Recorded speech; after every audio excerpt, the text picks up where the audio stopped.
3 minutes bagong baga, alas 5. 5. Grabe yung bilis ng oras. Oo. Wala masyado kaming pinag-uusapan ngayon ni Carol dahil yun na Walang nga. internet. Wala kaming internet pero at least alam nyo nandito pa rin kami. Yes. Oo. At saka syempre hindi na-bore yung hapon ninyo dahil kasama kami with the hits na Yun lang, hindi lang songs. namin kayo ma-shoutout. Hindi namin makita kung sino yung mga gustong magpabate. So, Pero hindi- sa mga nakikinig dyan, binabati namin kayo. Correct. Magandang hapon. Oo, kung sino ka man dyan na nagmamaneho, yung mga drivers natin, yung mga delivery riders natin, di ba? Yes. Nakikinig sa Shout cellphone out sa nila. inyo.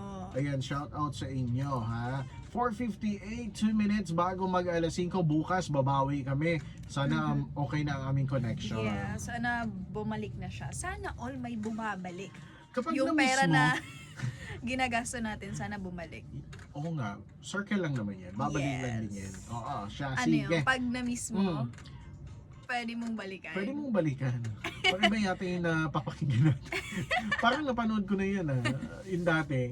Kasi ano nga yung nalimutan ko na yun ang Batang Quiapo. Batang Quiapo. Oo, yan ang always ko. Wala akong absent pero ngayon yun sa Sigabo, hindi na ako fan. Oo. Parang ulit-ulit na lang din, no? Oo, yung problema niya yung problema ni Gabo parang nasasalo Problema ko. rin ni ano. O kaya sabi ko parang negativity yung energy ng palabas na yon. Well, anyway, 4:58. Buti pa manood ka na lang ng AI mga reels. Wag natin yan suportahan, di ba? Pero alam ko pinapanood nila yan, no? Maraming nahuhook dyan. Yung mga short video, tapos hahanapin mo pa. Oo, yung Yung karugtong. karugtong. Ang pinapanood ko si Maning at saka si Zef. Ma'am Zef.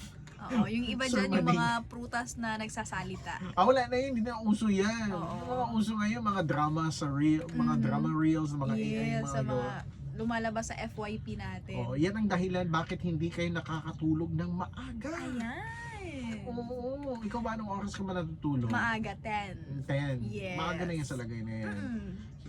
Okay, ako natutulog ako alas 11 eh. Oo, maaga siguro doon kayo na kumakain ng hapunan. Kami maaga? Hindi. Like alas 7:30. Mm. Minsan pa naghahanap pa ako sa labas, 7:30 na ng gabi. Naghahanap pa ako ng pwedeng mabilhan na pagkain. Okay. Okay. Okay, no comment sa mga pagkain. Naalala ko na. Bye! Bye! When I see you again. Bye, bye, bye. Kami lang nakaka-relate ni Yes. Carol kasi nakita na, witness talaga ni Carol kung gaano kamahal ng mga tao ang isang pagkain. Oo. Maalala ko talaga yun. Ano yan? Huwag niyong i-assume na sa inyo talaga yung mga pagkain na Oo, binibigay. kailangan may pangalan. Oo. Dapat kasi i-share yung pagkain, hindi sinosolo. Ako yung tao na ayaw kong nakikita na ako kumakain, tapos may nakatingin sa akin na hindi ngumuya din. Oo, Dapat share. Yung kumakain si Carol ng ano to, shawarma. Sir, halika kain ka dito. Oo. Kahit kagat lang susugo, hindi na. Kahit siguro malasahan niyo yung laway, okay. Ganyan, Basta ganyan, ma-share. ganyan kabait si Carol. Oy. Nag-share. Sharing is blessing talaga. Yes, O siya, sige, amen. 5:01 na po. At syempre kami po ay magpapaalam na ito ang Happy Hapon Show ngayong araw po ng Tuesday na walang internet. August 25, 2026. Happy birthday kay Rufa Mocalin. Happy birthday! Ay, happy birthday. Bukas po ulit ha. 3 down to 5 sa Happy Hapon Show with Carlos Saucy. And Carolina! Bye everyone. Have a great Tuesday. Adios!